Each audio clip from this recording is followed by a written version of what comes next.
met a Gypsy. Jet is amazing, and we need all different types of personalities and riders. That's why we love Jason, because he's his own type of guy. He's very unique. So is Dino Wilson. He's funny character. Like, you know, you need all these different diverse personalities, and Supercross brings that out because they do come from such diverse backgrounds. Again, money's not a thing, you know, to get to be an elite Supercross rider. So there's all these different personalities and all these upbringings, all these hardships. Like, you know, talk about the success of Drive to Survive in Formula One. Can you imagine if we really told the Supercross stories, which we will, which Sando will head up? We'll tell stories about Supercross that people do not realise. The mainstream world will be absolutely hooked when they know what these guys go through to get to where they are, and what they do and what they put in, and the risks they take day to day to day, how hard they work. People don't know that yet. You know, they do not know that yet. And the amazing lifestyles they have, you know, people don't, it's just completely, it's like an untapped story that people are not aware of yet. And once we, you know, which Sando will lead, like I said, we'll tell them that, they can be absolutely blown away, we think, at what these guys do. And that's obviously anyone that knows the AME brand and what you guys did with Supercars and Supercars Life. Like, this has always been something that you guys have been like pretty passionate about doing. That's obviously a big part of the strategy, is like a Netflix Drive to Survive type of thing. And there's some wheels in motion with that. Yeah, there is. Yeah, and as Adam touched on, so it'll be announced really soon who we've acquired for our head of TV and media and broadcast. Is a huge acquisition for us, and it's going to lead globally, you know, all of these TV innovations, like broadcast innovations, as well as then we're going to run a Drive to Survive series for Supercross every year. And it's a huge focus, as you say. We're very passionate about it. It's been hugely successful, even from NFL days with Hard Knocks. I mean, that was one of the first series we looked up to when we created V8 so Live, you know, and it hasn't died yet. I've watched the last, I think, 3 seasons. I love it. I'm a huge NFL fan from that series myself as well. And have you watched Last Chance U as well? No, I haven't seen it. Oh, boys. Get on Last Chance U. The first couple seasons of that are just some of the most incredible, it's like sporting television you can watch. Yeah, where do you watch that? I'm pretty sure that's on Netflix as well. Yeah, sick. Well, these sort of documentaries generally are hugely popular because people want to correlate their lives to relatability, the sporting star's life. And to Adam's point, these guys are elite. Like, when we go over there and see how much they train arguably as hard as any athlete in the world. And no one really realizes that, how much they're riding through the week, how hard they're training. I mean, they're so elite, and that needs to be covered. But also the lifestyle, you know, they've all got smoking hot girlfriends or wives, you know. Everyone knows that they're elite, but it just hasn't been broadcast well enough, you know what I mean? Like, everyone respects that, and that's why we keep drawing on the MotoGP Formula 1 comparisons, because they all realise what these guys are, but it just hasn't had the support and the platform for them to be the global megastars they deserve to be. So Drive to Survive, for me, I'm watching season 4, nearly finished it, and it's getting better every year. And I think, you know, obviously the production quality is incredible, but there's no reason we can't align with a Netflix or an Amazon and do something of the same level. Maybe not to that level, obviously, Formula 1. But how's the budget going for that centre? Good luck. It doesn't need to. No, the stories need to be told, right? Exactly. And what's critical for that series is the access.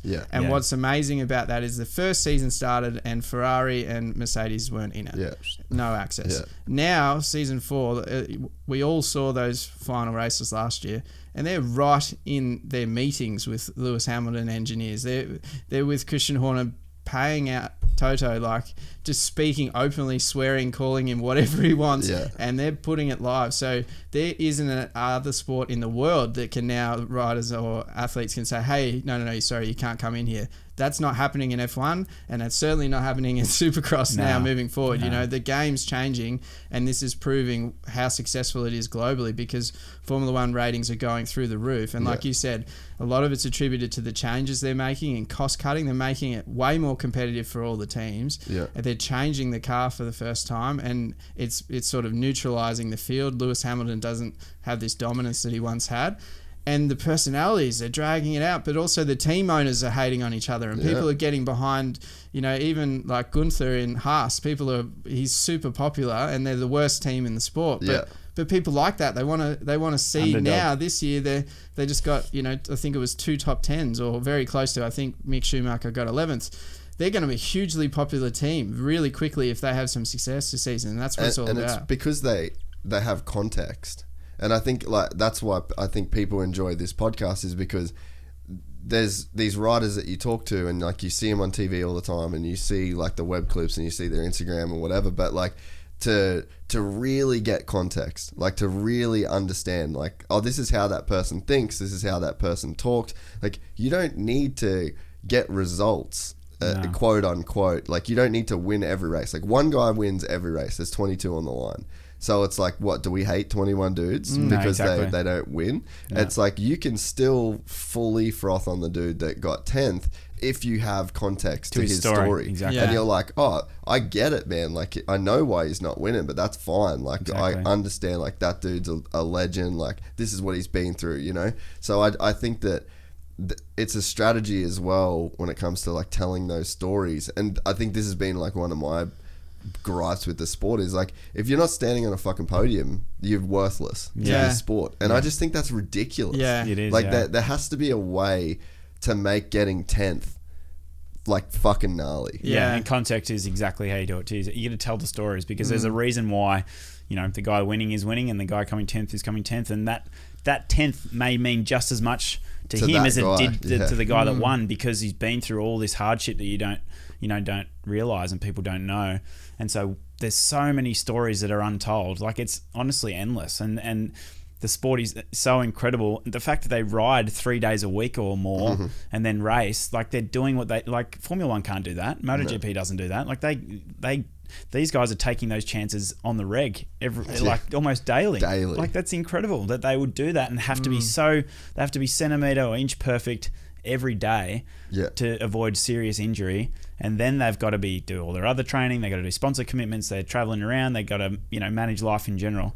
It's pretty incredible. And throw that in with, you know, personalities from around the world and, you know, the rivalries, teams. The fact that these guys have like raced each other since they were kids. Ando on the podcast yesterday said, he's like, dude, I'm in the business of just like lying to myself. He's like, I lie to myself on the track that I'm not scared. I lie that I'm not tired. I lie that I'm not going to crash through these whoops.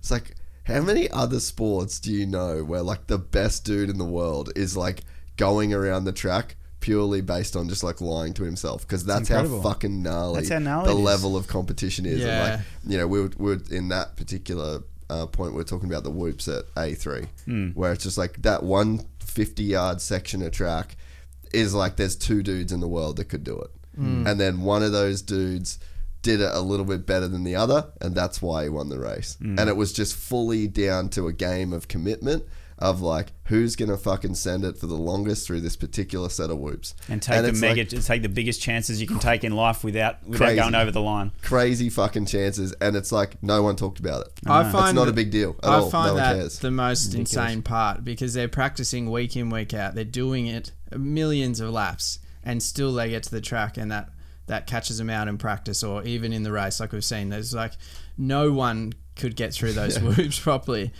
That's insane to me. It just does not happen in any other sport. Anyone else that's doing it day in, day out, they've got it just absolutely dialed. So how hard is this? You know, because they can't. They're the world's best and they can't. So it's so physically impossible. And they're bordering on achieving the impossible virtually by doing that at the speed that they're doing. And the consequences are just so high. You know, like, you know, when you're growing up, you know, in motocross or supercross and you're a hardcore fan, and then you're seeing, you know, front cover news that an AFL guy broke his wrist or his arm or whatever. You're like, man, that happened 3 times at the club day yesterday. You know what I mean? Like, it's completely underappreciated. Like this, how you know, brave these guys are, and then they can come back. I mean, like Ken Roxon, what he's been through, and you come back, and it's just like, and then he's got to, in his own mind, sit there and beat the best in the world, remembering that he damn near lost his arm and all these other horrific injuries. So that those kinds of injuries burn into your brain. It's not something that, you know,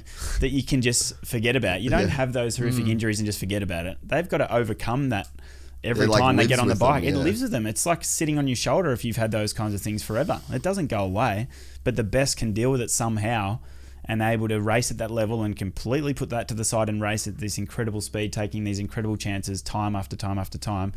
You know, it's actually unbelievable. But and such high stakes at all times, because not even if the injury is parked to one side, it's the fact that then if you're out, you don't get the results, so then injury you might get dropped, or you don't race in the next team, or your career's over. I mean, look at Austin Faulkner again. I mean, that crash was just devastating because he's so conscious, and he was racing this year to try and make it through the season, and he was so open about that, taking second, if being and then it's completely out of his control, and then it impacts him, and it could impact his career, his life. It's money, it's career, it's the next contract signing, like all that stuff. It's so incredibly cutthroat, and just no one really knows the full story, really, which is why that's so important for us to do that. That's why we just have to do that. We have to tell that story properly, year in, year out, to make sure people, and then obviously fans around the world, get involved and get on board that journey, because they get to understand them and get to understand what they go through. And how can you not be incredibly impressed and blown away when you really know all of that, like we do? But there's millions of people that don't know that. If you enjoyed this content, please like and subscribe. And to listen to the full 3-hour podcast, search Gypsy Tales in your favorite podcast platform or click the link in the description below. Gypsy Gang.